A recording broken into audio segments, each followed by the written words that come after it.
Bueno, la capital del país realmente es un orgullo, una satisfacción estar compartiendo con una gran persona, un político realmente con los términos en mayúscula. Para muchos con sus aciertos, para otros con desaciertos, pero en realidad, por lo que entendemos nosotros un poco más de política, en muchos sentidos, también viendo el escenario de afuera, es una persona que ha aportado mucho, mucho al país y al Partido Colorado también. Así que, Víctor, muchas gracias por permitirme tutearte. Gracias por recibirnos en lo que es esta ciudad tan hermosa que es la capital del país, porque es un escenario que vos conocés muy bien, ¿verdad? Así es, Germán, un gusto saludarte por esta oportunidad. Un saludo a todo el pueblo concepcionero de todo el departamento, todos los distritos y todo el país, ¿verdad? Porque también desde Concepción, que sería la terraza del país, ¿no? En realidad, pero Juan, pero Concepción es la perla del norte. La perla del norte, desde la perla del norte, realmente estamos llegando a todo el país también. Me hubiera gustado estar allá con ustedes, pero distintas situaciones se fueron anteponiendo ante esa situación, ante ese escenario, por lo cual estamos hoy aprovechando esta oportunidad que estás aquí por Asunción, pero no descarto que en breve voy a estar por el departamento de Concepción, justamente presentando mi libro, sí, Mis pecados no perdonados, que es uno de los motivos por los cuales estamos hoy sentados aquí conversando. Y lógicamente terminaremos hablando también de política en general, porque es lo que nos apasiona. Como bien presentaste al comienzo, a cuestión de inventario, cada quien tiene su propia historia y es difícil en el tiempo no cometer errores, ¿no? Sí. Solamente no cometen errores quienes no hacen absolutamente nada, por lo cual estamos dispuestos siempre con aciertos, con desaciertos, pero siempre con la más ferviente intención de hacer el bien, de buscar el bien común, que es una de las motivaciones más grandes que tenemos para encarar lo que es la política pública, la política partidaria y el bienestar, buscando siempre el bienestar de nuestro país. Realmente, bueno, hoy en día un Víctor Abogado se torna, bueno, nunca dejó de tornarse una persona que la opinión pública a través de los medios más importantes que hoy en día tiene el país, digamos, una forma de estar en el escenario. Creo que en estos días te estaban entrevistando, hasta tratando una vez más de conectarte a la situación que conlleva un poco el caso de Hugo Javier y demás compañía, ¿verdad? Siempre en el barullo de los movimientos más importantes y en donde te tratan más o menos el padre de muchas cuestiones en este tema. En realidad, lógicamente, vuelvo a encarar lo que recién comentábamos. Si uno tiene mucha historia, si uno hizo mucho en el país, en todos los ámbitos, lógicamente uno deja historia, ¿verdad? Sí. Y siempre esa historia se cuestiona o se pondera en algún momento de la vida, ¿verdad? Que es lo que hoy nos vuelve a posicionar. Porque ¿qué es lo que nos posiciona siempre? Nuestro trabajo, lo que hemos hecho y nuestra historia, ¿verdad? Porque la gente nos busca de nuevo como una posibilidad, una solución ante tantas situaciones que se dan hoy día, en la cual la política se volvió una especie de reality show, ¿verdad? Porque hoy día vende más para la gente el show mediático, lo que se instala, lo que dicen. Y yo en su momento fui una víctima, ¿verdad? De lo que se denomina el fake news, la falsa noticia, la noticia falsa, el lawfare, cuando te instalan un proceso judicial para involucrarte de una u otra forma en un escándalo, con el único objetivo de eliminarte políticamente, de sacarte del ruedo, de sacarte del escenario político, de forzar tu jubilación o tu exilio político. ¿Por qué? Porque no va en consecuencia, no va en consonancia con el establishment, ¿verdad? Con los juegos de intereses, con los intereses reales de estos grupos corporativos de poder que al comienzo, 2, 3 décadas antes, eran comunicadores, constituían medios que mostraban la noticia, generaban opinión pública, pero hoy día se convierten en defensores de grupos de poder, grupos corporativos de negocios, y lo único que les interesa es defender su negocio. Termina siendo una pelea de multimillonarios. ¿Por qué? Porque se enfrenta un grupo a otro grupo o ataca a un grupo político. ¿Por qué? Porque ellos ya hoy activamente participan o quieren participar de los negocios del Estado, de los negocios que también dentro del sector privado involucran utilidades, con lo cual si vos te constituís en un obstáculo para sus intereses o para facilitar su negocio, ellos te sacan del escenario y te inventan la noticia, te inventan los procesos. ¿Por qué? Porque construyeron tanto poder que hoy tienen brazos políticos en el legislativo, en el ejecutivo e incluso en el poder judicial, que es el poder más poderoso que yo considero, ¿verdad? Que es donde termina todo. Prácticamente el árbitro, el juez, termina siendo el poder judicial. Con lo cual, lógicamente, vos te referías recién, cuando Hugo Javier gana la gobernación de Central, cuando Hugo Javier se convierte en el primer gobernador colorado ante décadas de gobierno liberal o de la oposición en el departamento central, cuando eso nadie marcó la importancia del juego político que hicimos en su momento, pero hoy, ante la desgracia o ante el escenario en el cual lo llevan a Hugo Javier, con una condena en primera instancia, lógicamente ellos buscan pegarte a lo supuestamente malo, pegarte a lo que supuestamente está todo mal. Entonces termina en eso, ¿verdad? Porque en realidad la política es muy dinámica, nadie es padre de la criatura, la política se mueve en bloque, la política se toma las decisiones en bloque, en grupos de comandos electorales, y las individualidades terminan siendo anécdotas cuando hablamos de un proyecto político o de una articulación de un proyecto de poder en la política, ¿verdad?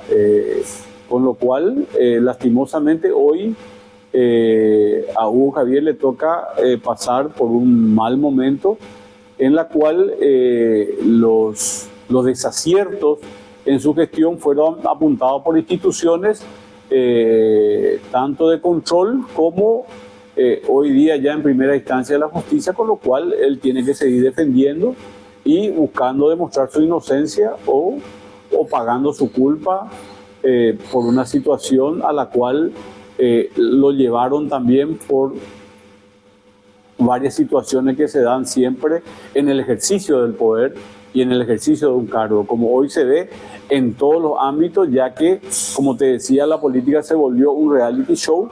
Con el acceso hoy a la información, cualquiera de nosotros se constituye en un medio potencial de comunicación, y los grandes grupos perdieron el poder monopólico de comunicar hoy, ya que con las redes sociales, con las plataformas, hoy cualquiera se constituye en un medio de comunicación. Definitivamente, creo que hoy en día, como estás mencionando vos, todos nos volvimos comunicadores, todos nos volvimos periodistas. Este libro, tremendo el nombre. Alguna vez tuve la oportunidad ya de hacerte una entrevista por la frecuencia modulada en la cual estamos trabajando, Mis pecados no perdonados. Habíamos comentado ya algo del contenido. Realmente no se le ve a una persona tan influyente como un Víctor Abogado haciendo un libro, y más todavía por el nombre en sí, ¿verdad? Hay una familia detrás de todo esto. ¿Qué puedes decirnos sobre esto, Víctor? Y dicen que escribir un libro es fácil, difícil es que lo lean, dice, ¿verdad? Y estamos, o sea, esto no fue preparado, Germán, en el sentido de que estamos sentados donde nació este libro. ¿Por qué? Porque acá en este local surgió la idea. No es el primer libro que yo lanzo, es el segundo libro de mi autoría. La primera la hice en el 2012, cuando era presidente de la Cámara de Diputados, que habíamos escrito con Tony Carmona, el finado ya es director del diario Última Hora, sobre lo que conlleva la relación, la difícil relación entre el Poder Ejecutivo, los distintos congresos en tiempo de democracia, con el Poder Ejecutivo, ¿verdad? Habíamos notado esa difícil relación muchas veces, incluso en dos oportunidades, en varios intentos de juicio político a presidente y en dos oportunidades inclusive con éxito, ¿verdad? En la cual sabido es el intento de juicio político a Cubas Grau, que termina con su renuncia, y el juicio político que se le completó al expresidente Fernando Lugo, ¿verdad?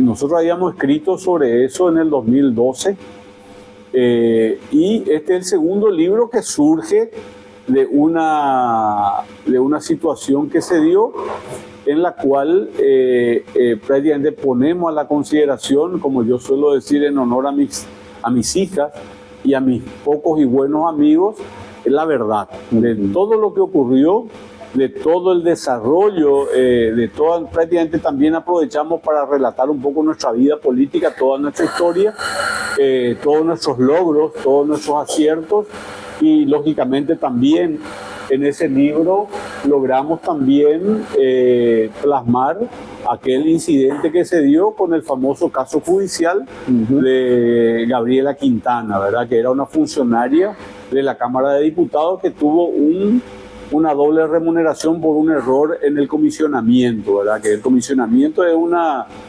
práctica común en la función pública, pero nosotros desnudamos todo en este libro, la verdad, con documentos. Demostramos un proceso judicial armado, estructurado, con la ayuda de medios poderosos de comunicación y con sus brazos ejecutores que constituyen la Fiscalía y el Poder Judicial, ¿verdad? Por eso te digo que estos casos que se los llaman comúnmente como lawfare, buscan la destrucción política de una persona instalándole un proceso judicial, ¿verdad?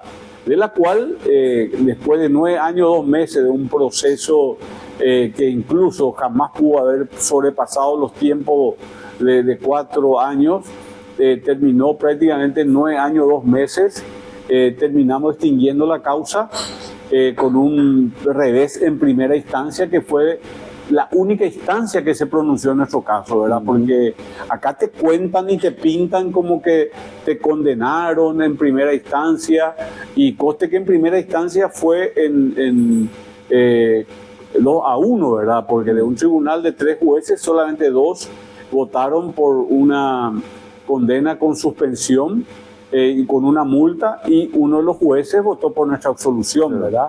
Entonces contamos también en este libro... acuerdo 100% nunca tampoco. Al contrario, nunca existió hecho punible, sí, ¿verdad? Es lo que justamente remarca este juez, que nos absuelve de que nunca existió un hecho punible, nunca existió delito. Esto simplemente se llevó por una cuestión política, por una cuestión de intereses de grupos de medios corporativos que buscaban nuestra destrucción política, ¿verdad? Incluso como anécdota mostramos nosotros también en este libro una comunicación a través de un chat con el que fuera presidente del tribunal de este jurado, en la cual el propio, al día siguiente, él se disculpa con nosotros porque él fue presionado desde el más alto nivel para generar esa condena o caso contrario, lo echaban de su cargo y él no tenía cómo sostener su familia, ¿verdad? Todo eso está documentado, todo eso está probado, ¿verdad? Inclusive hoy ya puedo contar que en el lanzamiento de mi libro, que se hizo en este mismo local el 7 de noviembre próximo pasado, incluso estuvo presente el juez que me absolvió. O sea, llegamos después de eso a tener una amistad, porque fue muy jodida la situación que se dio en ese momento, porque hubo incluso una presión feroz de 2 ministros de la Corte que buscaban inclusive que terminemos nosotros presos, ¿verdad? Con lo cual se notaba una manipulación política y una presión tremenda que se dio en los más altos círculos de poder para nuestra destrucción política, ¿verdad? Entonces, Se podría decir, Víctor, que, bueno, se menciona siempre en la jerga más popular el famoso garrote en la política, utilizado a través de los medios, fundamentalmente los medios judiciales. Acabaste de explicar muy bien, por ejemplo, que intentaron destruirte totalmente, inclusive llevándote a una pena carcelaria, cumplir una condena, estar dentro de una penitenciaría. O sea, la destrucción total de un Víctor Bogado estaba planeado desde un comienzo. Inclusive es más, se dieron tantas situaciones, se dieron denuncias falsas, probadas, ¿verdad? Vos sabés que si un testigo va y miente, tiene pena carcelaria, ¿verdad? Sí. Todo eso se dio en el juicio, todas esas irregularidades, hubieron figuras connotadas, figuras preponderantes, hoy que sientan banca en el Parlamento incluso, que fueron y actuaron como testigos falsos de esta trama, ¿verdad? Que si estuviésemos en un Estado de Derecho, hoy tendrían que estar presos, ¿verdad? Entonces, lo único que se buscaba era mi aniquilación política y hasta física prácticamente, porque si te meten preso prácticamente te matan en vida, ¿verdad? Entonces, con la bendición de Dios y con la ayuda de Dios salimos de todo esto, salimos limpios de todo esto, extinguiendo incluso la causa, en la cual la propia justicia se encontró en un momento sin saber qué hacer, porque le prescribieron todos los plazos, le vencieron todos los plazos, y situaciones ridículas que se dieron en este escenario, en la cual incluso nos suspendieron del registro cívico 2 años antes, el proceso todavía no estaba la causa todavía no estaba firme. Cuando intentaron que la causa esté firme, la causa ya estaba extinta, la causa ya estaba prescrita, y llegué yo al extremo, Germán, de pagar 480 millones de guaraníes a 10 instituciones de beneficencia, las cuales yo la hice solamente ya porque esas instituciones contaban con ese dinero, contaban con ese recurso, porque si íbamos ya a lo legal, ya estaba totalmente fuera de plazo, ya no correspondía, y la justicia estaba en un callejón sin salida, y yo simplemente decidí, hice un préstamo de un banco, y pagué al contado, porque eso debía haber pagado en 24 cuotas, 4.800.000 mensual, durante prácticamente 24 meses, y terminé yo pagando todo al contado prácticamente. Eran esa suma de dinero. ¿Por qué? Porque esas instituciones también contaban con esa cantidad, ¿verdad? Ya no recuerdo los plazos, pero eran en 48 meses creo que yo tenía que pagar eso, pero lo pagué al contado. En honor un poco a la verdad, justamente siempre he hecho un seguimiento sobre tu caso, porque sabiendo tu historial político, tu liderazgo, la representación que lleva dentro de un partido tan importante, para mí es el más importante del país, le guste o no le guste a la gente de la oposición como la ANR. Nunca supe entender el momento en que estuviste prácticamente solo. Al menos públicamente se veía así, pero sí entendía muy bien, porque a nosotros nos tocó vivir esa historia de cómo se junta muchas veces para destruir a una persona que está de repente haciendo bien el trabajo, brillando un poco, como dijiste en algún momento antes de esta entrevista. Y vivimos en carne propia nosotros esta situación, porque estuvimos al frente de una lucha social de 2 años, cuando la persona con quien nosotros trabajamos fue enjuiciado. Imagínense, en la comandancia de la policía. El segundo caso que se realizó fue sobre un comunicador. Pocos conocen esta historia, en plena pandemia, en donde esta Carmen Villalba fue la única que fue juzgada dentro de lo que es la agrupación especializada, y este periodista fue el segundo. Es muy difícil, por eso me tocó siempre muy de cerca esta situación tuya, analicé, miré, me rebusqué las informaciones que por los distintos medios aparecía, porque teníamos que saber congeniar un poco las informaciones. Cada medio tiene sus propios intereses en esta situación. Por eso decía que esto, y vos más que nadie sabés, Víctor, cuánto tiempo te venía diciendo quiero hacerte esta entrevista. Lastimosamente no pude estar en el lanzamiento por una descoordinación un poco también, y no es lastimosamente muy cerca la distancia entre Concepción y Asunción, ¿verdad? Es un libro que no sé si para los que están en el ambiente político tenga el valor que yo hoy en día le veo. Que una persona, insisto, de un liderazgo tan importante diga mis pecados no perdonados. El nombre realmente dice muchísimo. El contenido, por lo que estás comentando, es más todavía.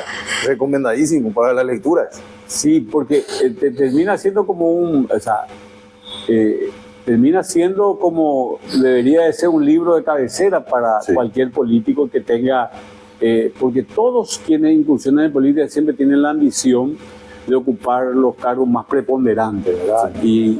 Y como bien vos dijiste, cuando te ponen el brazo o logran estructurar un proyecto para la destrucción de una determinada persona, para sacarlo de la carrera política o, en este caso, de una carrera de prensa, se forma lo que es la teoría de la jauría, ¿verdad? Porque es como que sobre una sola persona se lanzan toda una red y uno ya no sabe de dónde viene el enemigo, ¿verdad? Sí. O sea, ya no existe, es todo contra uno, y para su destrucción y para su aniquilación total, ¿verdad? Entonces uno se siente solo, uno se siente, desaparecen todos los amigos y desaparece también el derecho, ¿verdad? Porque vos sos abogado, vos estudiaste las leyes, la ley, el derecho tiene su salida, los procesos tienen también su salida, y debería de ser, debería uno de poder ilustrar, presentar su inocencia conforme a la legislación, pero cuando se tomó una decisión, por lo menos, y eso ocurre no solo aquí, ocurre también en otros países de Latinoamérica, se hizo muy común eso, de la persecución. Es más, hoy en Estados Unidos es presidente un tipo que fue realmente vilipendiado, fue perseguido y hasta fue apresado, ¿verdad? Por el sistema político, ¿verdad? Por lo que conlleva el tema de los brazos, un fiscal, una investigación, la autonomía que tienen estos, los intereses que mueven estos, los medios que trabajan juntos, y terminan en la destrucción de una persona, en el aniquilamiento civil de esa persona, y prácticamente, como yo te dije, la muerte en vida, si logran ponerlo entre rejas, ¿verdad? Que es el objetivo, ¿verdad? Anteriormente, en otras épocas, cuando no existía la democracia, en época de dictadura, te exiliaban, te metían preso, te torturaban o simplemente te eliminaban físicamente. Hoy día, en tiempo moderno, en tiempo de democracia, cambió el paradigma, cambiaron las herramientas y buscaron también la forma de aniquilamiento político, ¿verdad? En ese sentido, este libro debe ser un libro de aprendizaje para muchos, porque nosotros veníamos en el 2013 prácticamente a puerta de ser presidente del Congreso. Habíamos ingresado, habíamos hecho campaña con nuestra famosa lista 77 por el departamento de Concepción también, con el finado Madaleno Silva. Habíamos hecho campaña en San Pedro con los Vázquez, y en todo el país, y logramos instalar la única lista independiente. Metimos nosotros un senador, 2 diputados y un gobernador en la lista 1, que terminaron siendo electos después, ¿verdad? Y en el primer año, ya en el 2013, llegamos a la vicepresidencia del Senado, y construyendo ya una mayoría para ser el siguiente presidente del Congreso, ¿verdad? Entonces, eso no nos perdonaron y buscaron la forma, buscaron las herramientas y inventaron un proceso, inventaron una historia que es falso, una noticia falsa. Incluso también contamos en este libro que la verdadera investigación, si bien es cierto, la puso en tapa y la llevó adelante el diario ABC Color, que me tenía un odio terrible por el caso de la licencia de Conatel de su banda de telefonía celular de personal en el 2002, ya cuando yo me opuse al no cobro de su licencia. La llevó adelante la investigación del diario Última Hora, pero también movido y motivado por algunos intereses, pero Última Hora no se animó a publicar porque era una noticia falsa, ¿verdad? ¿Por qué? Porque a mí me hacen la entrevista para ver si eso era cierto. Yo niego, lógicamente, presento todas las documentaciones, incluso para esa fecha, que era el mes de julio del año 2013, ya ese comisionamiento ya se había dejado sin efecto ya el 21 de junio, y ahí había terminado ya mi responsabilidad administrativa, ¿verdad? O sea, nunca debió haber sido un problema, ¿verdad? Pero, como quien dice, refritaron y usaron esa investigación que Última Hora no se animó a publicar porque era mentira. ABC no tuvo ningún problema, ningún empacho en darle tapa, en darle manija y en alimentar la noticia falsa, como bien vos sabés. Sí. Vos sos especialista en periodismo. Vos, recién cuando estábamos hablando fuera de cámara me decías vos que el más encumbrado medio de prensa, como el más humilde estación de radio o de noticias, puede publicar una verdad, puede publicar una media verdad, una verdad a media, una mentira o una mentira completa, ¿verdad? Sí, y le puede dar manija y le puede fogonear y puede terminar convirtiéndose eso en un incendio, ¿verdad? Entonces, es lo que hicieron con nosotros. Al comienzo, como era tan burdo y yo ya había desmentido eso en el diario Última Hora, yo ya no le di la importancia en su momento, y también prácticamente cuando se mezclaron los intereses mediáticos ya con los intereses políticos, y cuando como te ponen en evidencia y te ponen como si fueses una persona que hizo algo errado, lógicamente te van dejando solo, ¿verdad? Pero si vamos a hacer historia, si vamos a recordar un poco, incluso en aquel momento no fue tanto así, que nosotros llegamos incluso a fracturar la bancada. El propio Senado incluso en mayoría se había opuesto incluso a mi desafuero porque consideraba que era totalmente no correspondía. Uh-huh. Y nosotros mismos, para evitar problemas, para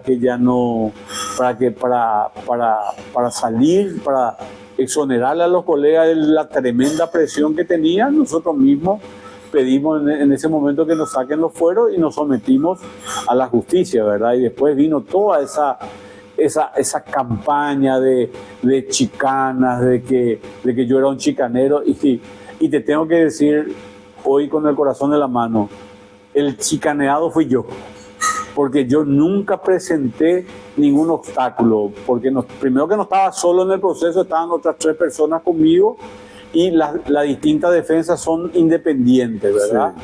Pero yo lo único que quería era,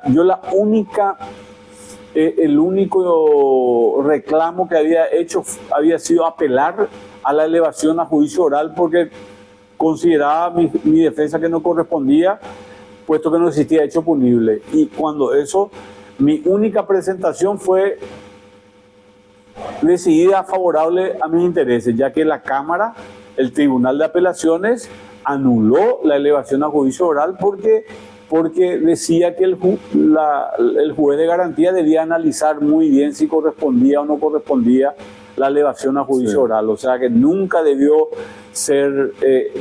haber habido una imputación. Pero el tiempo es nuestro mejor aliado. Imagínate vos, mi querido Germán, quiénes estuvieron en esta conspiración, los fiscales. Hoy Carlos Arregui era el fiscal adjunto. Sí. Y René Fernández era uno de los fiscales, uno de los fiscales que me imputaron. Hoy ambos imputados por terrorismo de Estado. Imagínate vos, terrorismo de Estado inmerso en una... el primer proceso también en el que ya, cuando yo iba a ser candidato a vicepresidente de la República, ya habiendo sido reelecto presidente de la Cámara por segunda vez, y cuando se mencionaba mi nombre para formar chapa presidencial, me inventan un proceso también en ese entonces, Arnaldo Yucio. Sí. También me llevó 6 años ser sobreseído de esa causa por el tema de Conatel, un refrito también de Conatel. Y hoy todos procesados, todos imputados, incluso algunos sospechados de nexo con el narcotráfico, y otros por terrorismo de Estado. Realmente el tiempo termina siendo nuestro mejor aliado, pero parece mentira. Para estos medios de prensa que nos atacaron miserablemente en su momento porque nos opusimos a sus intereses de negocios, para estos medios, estos fiscales imputados y que van a ser acusados y que van a enfrentar proceso judicial, son héroes hasta hoy día. Sí, así mismo. Son referentes, son consultores. O sea que esto es el país al revés, en la que solamente, dependiendo de la tapa de los diarios, se mueven los intereses defendiendo sus negocios. El otro día yo le veía a Camilo Suárez marcar una verdad en una tapa, ¿verdad? Un diario ataca ferozmente al régimen de Venezuela en todos los ámbitos, en todos los términos, y termina dándole tapa y tomando como verdad la declaración de un gobierno, el de Venezuela, que ¿por qué lo pone en tapa? Porque justamente hace una declaración contraria a Santi Peña, ¿verdad? Entonces, quiere decir que lo pone como referente de una verdad o de una información a alguien por quien está denostando y porque a alguien que desconoce, incluso como gobierno, tratándole de dictadura y de gobierno criminal, ¿verdad? O sea, son las incoherencias que hoy día también cada vez el lector se está dando cuenta y cada día consume menos, ¿verdad? Porque hoy día los diarios prácticamente se convirtieron en tapas, ¿verdad? Definitivamente esto es así. Decíamos fuera de cámara prácticamente que los intereses creados y fundamentalmente organizaciones, grupos políticos, sociales, hasta deportivos hoy en día generan sus propios medios de comunicación en donde generar mentiras, le decía esto y te repito, mentiras, medias verdades, es común como para obtener el objetivo final. El famoso, el fin justifica los medios. Y cuando vos estás en el medio estorbando, lógicamente carne de cañón para ese medio o aquel sistema de comunicación que utilice esa organización. A vos te tocó. A mí me tocó. A vos te tocó. Y yo también, como estaba tan solo, en su momento también yo creé un medio digital, yo creé una tapa, yo creé un diario, el famoso diario La Verdad, que yo usaba como una parodia en su momento, ¿qué es lo que hacía? Solamente era una tapa y ahí también, acompañado de investigaciones, yo comencé a investigar los negocios de este grupo mediático, que no solamente este grupo mediático, el grupo corporativo ABC, el grupo de comunicación ABC, es inmobiliaria, es shopping, es banco, es hoy día es supermercado, venden farmacia, también telefonía celular, o sea, acusaciones de contrabando por surtir su supermercado. Es hoy día un conglomerado poderosísimo que nunca vas a encontrar noticia negativa contra estos negocios, ¿verdad? Y yo hice mi tapa y comencé a investigar y comencé a demostrar también su tráfico de influencia, su enriquecimiento ilícito, todos sus negocios, pero bien fundado, con investigaciones serias que me permitían el cargo en ese momento porque estaba como senador activo, ¿verdad? Entonces, a partir de ahí también hicimos una primicia, ¿verdad? Porque hoy día veo mucha competencia, porque hoy día veo tapas por todos lados, ¿verdad? ¿Puedo hacer una parodia sobre lo que estás diciendo? ¿Puedo hacer una parodia sobre lo que estás diciendo? ¿Cuál parodia? Y veo tu libro nuevamente y miro, te digo, mis pecados no perdonados por Víctor Abogado.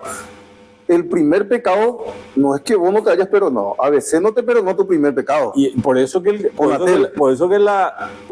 la palabra pecado está como en comillas, ¿verdad? Y si reconocemos como seres humanos que somos pecadores, ¿verdad? No somos perfectos, ¿verdad?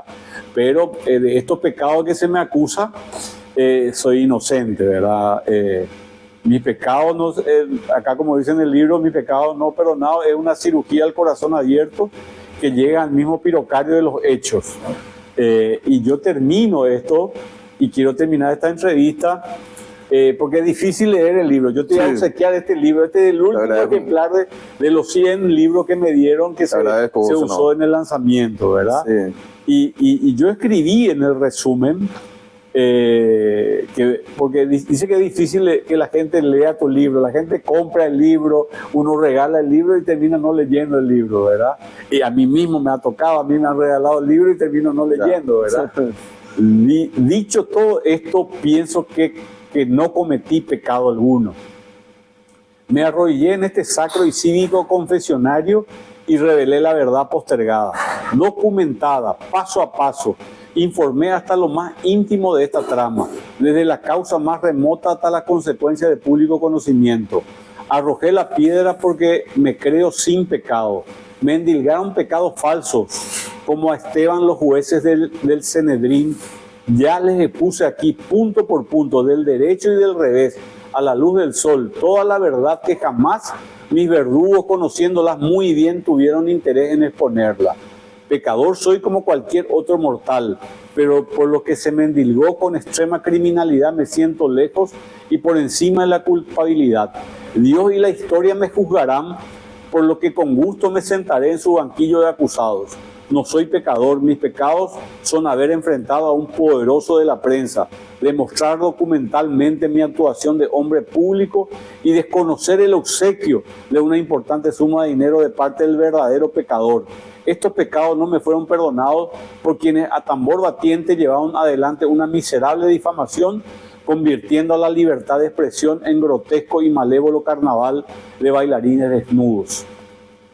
Realmente. Este libro es para vos. Muchísimas gracias. Te voy a hacer una dedicatoria antes, me encantaría, cuando terminemos la entrevista, y agradezco una vez más tu presencia aquí en Asunción.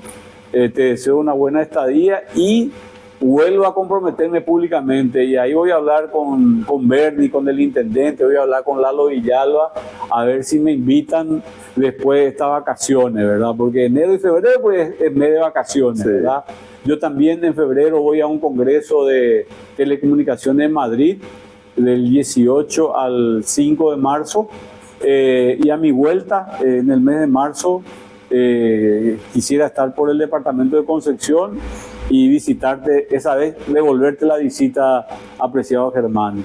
Una vez más agradecerte y un saludo fraterno a los amigos de Concepción. Un gusto nuevamente y espero que Germán les lea desde su punto de estación, desde su punto de comunicación, mis pecados no perdonados. Con esto vamos a inaugurar, te digo, Víctor, un nuevo sistema de comunicación, inclusive por las redes, en donde justamente este era el inicio que quería. Te agradezco muchísimo. Vamos a pasarte el link también. Esto no solamente va a estar en la frecuencia modulada, en nuestro programa de la tarde.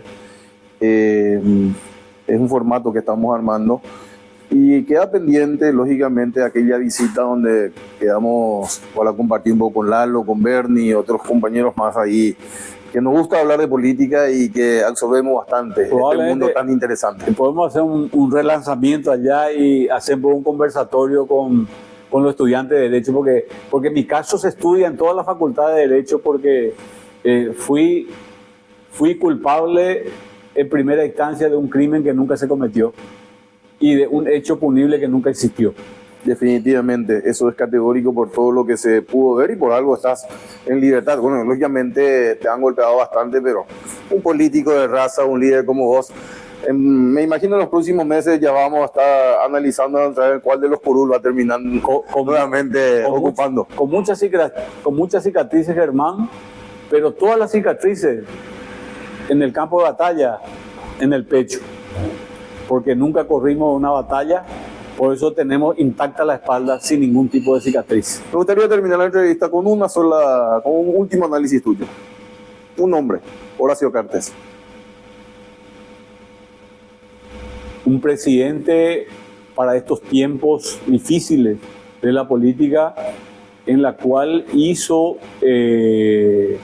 como presidente de la República, sentó las bases para el nuevo despegue económico que está teniendo el país, ¿verdad? Y en su función en la Junta de Gobierno está apostando a la educación, que es lo más importante para un país, ¿verdad? Que veo con mucho agrado que la Junta de Gobierno se está convirtiendo en un centro de capacitación para jóvenes de todos los colores, sin bandería política, porque dos cosas hacen a la salud de un pueblo: la educación y la salud.